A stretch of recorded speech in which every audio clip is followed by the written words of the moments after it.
বেগম খালেদা জিয়ার মৃত্যুতে ভোটের রাজনীতিতে কোনো প্রভাব পড়বে কিনা, অর্থাৎ যারা আগে বিএনপিকে ভোট দিবেন মনে করেছিলেন তারা বিএনপিকে ভোট দিবেন কিনা, অথবা যারা আগে বিএনপিকে ভোট দিবেন না মনে করেছিলেন তারা আসলে বিএনপিকে ভোট দিবেন কিনা, মানে কোনো ভোটের রাজনীতিতে বেগম জিয়ার মৃত্যুর কোনো প্রভাব রয়েছে কিনা।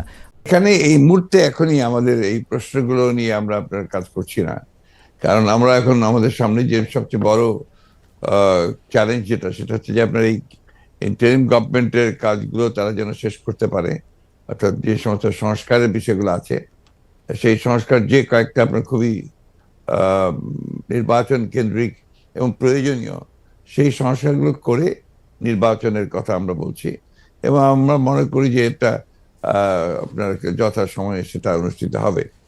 অন্যদিকে যেন তারেক রহমান সাহেব আমাদের দলের হচ্ছেন ভারপ্রাপ্ত চেয়ারম্যান এখন আছেন, এবং তিনিও নির্বাচন করতে চাইলে তিনিও নির্বাচন করতে চান, সেটা উনি করতে পারবেন যে কটা সিটি তিনি করতে চান। তো এই নিয়ে কোনো সমস্যা নেই। সুতরাং খালেদা জিয়া নির্বাচন করলেন, প্রধানমন্ত্রী হলেন, বা তারেক রহমান সাহেব নির্বাচন করে প্রধানমন্ত্রী হলেন, এটা নিয়ে কোনো সমস্যা নেই। এই ব্যাপারে পার্টিতে আমাদের কোনো সমস্যা আছে বলে আমি মনে করি না।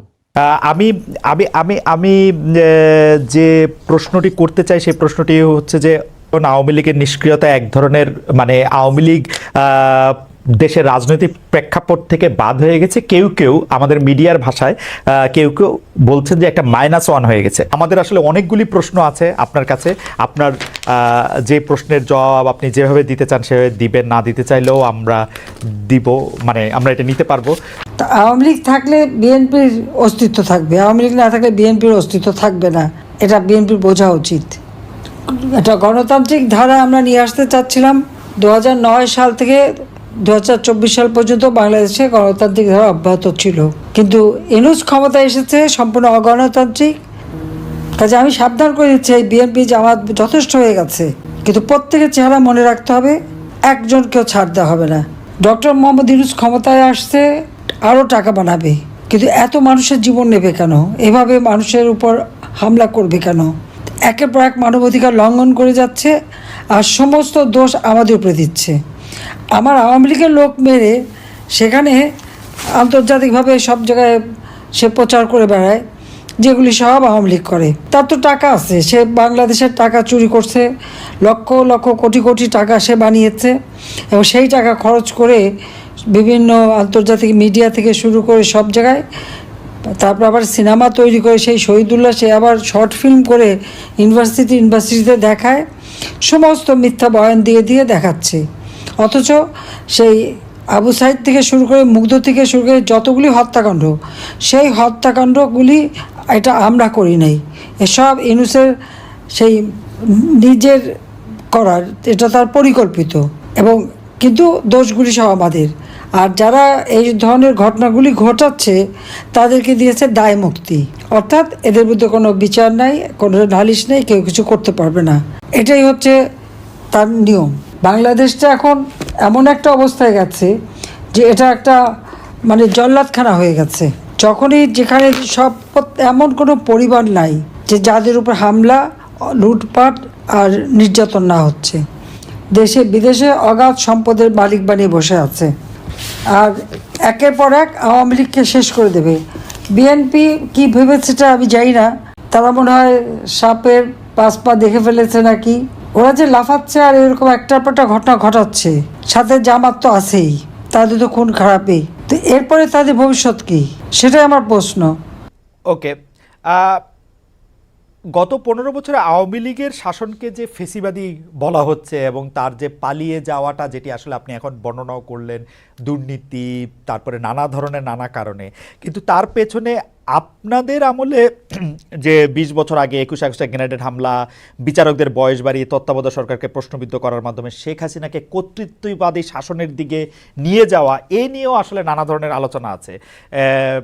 এই দুটি ঘটনা যদি হাইন্ডসাইট আপনি একটু দেখেন, যে মানে যেগুলি হচ্ছে ক্রাইমের ঘটনা, অর্থাৎ হচ্ছে 21 আগস্টের গ্রেনেড হামলা, 10 ট্রাক অস্ত্র, আবার অন্যদিকে তত্ত্বাবধায়ক সরকার ব্যবস্থাটাকে একটা এরকম জায়গায় নিয়ে যাওয়া, এই দুটিকে আপনি আপনার মূল্যায়ন আমরা একটু শুনতে চাই। যে দুটি আপনার 21 আগস্টের যে ঘটনা, এই ঘটনার সঙ্গে বিএনপিকে জড়িত করা এবং বিশেষ করে তারেক রহমান সাহেবকে জড়িত করা, এটা পুরোপুরি ভাবেই রাজনৈতিক উদ্দেশ্য প্রণোদিত।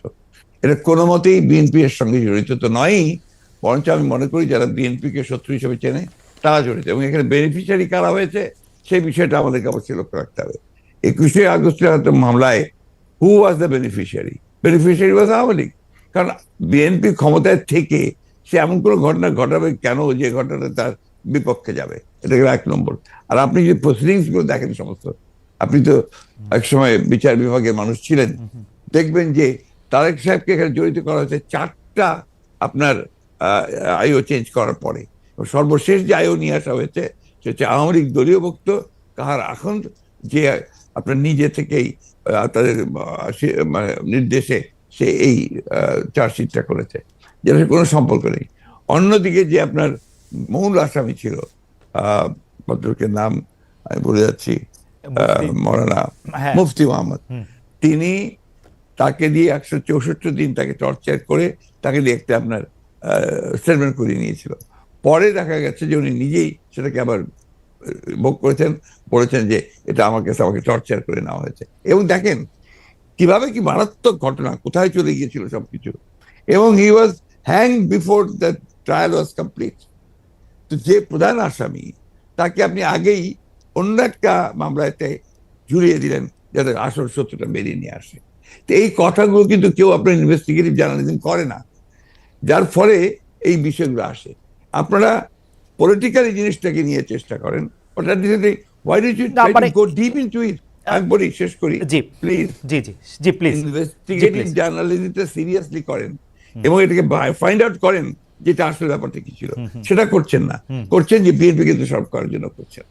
এটাকে আমি মনে করি এটা এক ধরনের রাজনৈতিক উদ্দেশ্য প্রণোদিত। ওকে ওকে, আমি ইনভেস্টিগেটিভ জার্নালিজমের প্রসঙ্গে মানে আমি আপনাকে মাঝখানে ইন্টারাপ্ট করতে চাইনি, আমি শুধু বলতে চাইছিলাম যে এইটা তো আসলে আমাদেরও সীমাবদ্ধতা থাকে ইনভেস্টিগেটিভ জার্নালিজম যে আমরা করতে পারি নাই, কিন্তু এই কথাও তো সত্য যে বিএনপির আমলে আমরা একটা 21 আগস্টের গ্রেনেড হামলার পরে আমরা একটা জজ মিয়াকে দেখেছিলাম, যে জজ মিয়া একটা বানানো হতে পারে। আমি ধরে নিচ্ছি সেটা আপনারা মনে করছে যে ভুল, আমিও ভুল ধরে নিচ্ছি, কিন্তু আপনারা তো পারতেন এখানে একটা ইনভেস্টিগেটিভ জার্নালিজম করে আসল সত্যটা উদ্ঘাটন করতে, সেটা তো করেনি। আমি আপনাকে আসল সত্যটা বলছি যেটা, সেটা আমি বললাম। আপনি এই জিনিসগুলো তো আপনারা কখনোই তুলে ধরবেন না যে 4বার তার আইও চেঞ্জ করা হয়েছে, কখনোই তুলে ধরবেন না যে কার আকাঙ্ক্ষা দেওয়া হয়েছে যে আওয়ামী লীগের নমিনেশন চেয়েছিল, অবশ্যই তুলে ধরবেন। কখনোই তুলে ধরবেন না যে মুফতি মাহমুদকে বিচার শেষ হওয়ার আগে থেকে আপনার ফাঁসি দেওয়া হয়েছে। তো দিজ আর দ্য এভিডেন্সেস যেখানে আপনি পরিষ্কার বুঝবেন যে একটা শুধুমাত্র সাজানো মামলা, তাকে এখানে জড়িত করার জন্য এই কথাগুলো এসেছে। তত্ত্বাবধায়ক সরকার ব্যবস্থা বাতিল করার জন্য বা তত্ত্বাবধায়ক সরকার ব্যবস্থাকে প্রশ্নবিদ্ধ করার জন্য বিচারকদের বয়স বাড়ানো এবং একজন বিচারপতিকেই আসলে তত্ত্বাবধায়ক সরকার ব্যবস্থার প্রধান করার লক্ষ্য নিয়ে সেইটা করার কারণে বিচার মানে এই পুরো বিধানটাই এটা দিস ইজ ইওর ন্যারেটিভ, এটা আমাদের ন্যারেটিভ নয়। আচ্ছা, আমরা মনে করি যে ওই সময় প্রয়োজন ছিল আপনার বয়স বাড়ানোর ব্যাপারটা, ওটা বাড়ানো হয়েছিল। ইট মে নট ওয়ার্ক, সেটা অন্য কথা।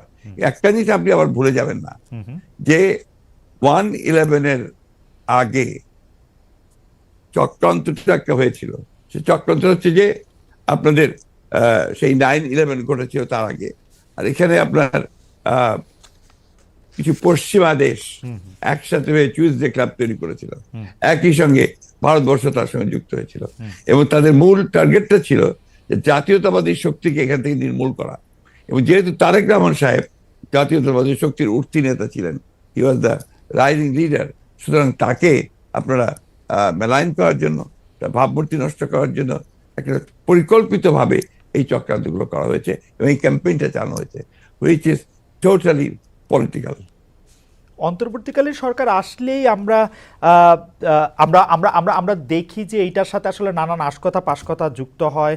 আপনি যেটিকে আন্তর্জাতিক চক্রান্তের কথা আগের সরকার মানে 2007 সালে সরকার বললেন, এবার অন্তর্বর্তীকালীন সরকারের আগমনটাও কি আপনার কাছে একটা চক্রান্তের বিষয় বলে মনে হয়? কারণ আমরা দেখি যে প্রশ্নই উঠতে পারে না, কারণ আমরা দেখি যে এবারকার অন্তর্বর্তী সরকারের যে আগমন, এটা একটা জনগণ ছাত্রদের একটা সম্মিলিত আপনার আন্দোলন, একটা আপনার অভ্যুত্থানের ফলে। এখানে আপনি চক্রান্ত দেখছেন কোথায়? আমি এটাকে দেখছি যে এটা একটা বাংলাদেশের জনগণের একটা পুরোপুরিভাবে একটা বিপ্লবের আকাঙ্ক্ষা থেকে এটা এসেছে, এবং সেখান থেকে এসেছে যে তারা they want to get rid of this fascist government, Hasina government, murderer. তার বিরুদ্ধে আজকে আপনার জনগণ ফুঁসে উঠে। আপনি চিন্তা করে দেখেন, আপনি তো দেশে ছিলেন না, জি, জি। সেই সময় যদি দেশে থাকতেন তাহলে দেখতেন শিশু, নারী, বৃদ্ধ কেউ ঘরে ছিল না, সব বেরিয়ে পড়েছিল।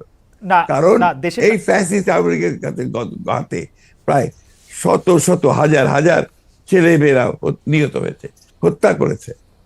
না দেশে না থাকলেও আমি আসলে এই খবরগুলি সবসময় দেখছিলাম আমার নিজস্ব সোর্স থেকে, আমাদের লোকজন তখন। এখন তো আমি মনে করি যে আমাদের সকলের উচিত, যারা আমরা দেশকে ভালোবাসি, গণতন্ত্রে বিশ্বাস করি, আমাদের এই বিষয়গুলোকে হাইলাইট করা।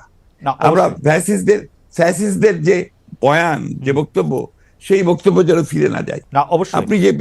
আপনি যে প্রশ্নগুলো আনলেন, এর সবই হচ্ছে আপনার ফ্যাসিস্টদের বক্তব্য।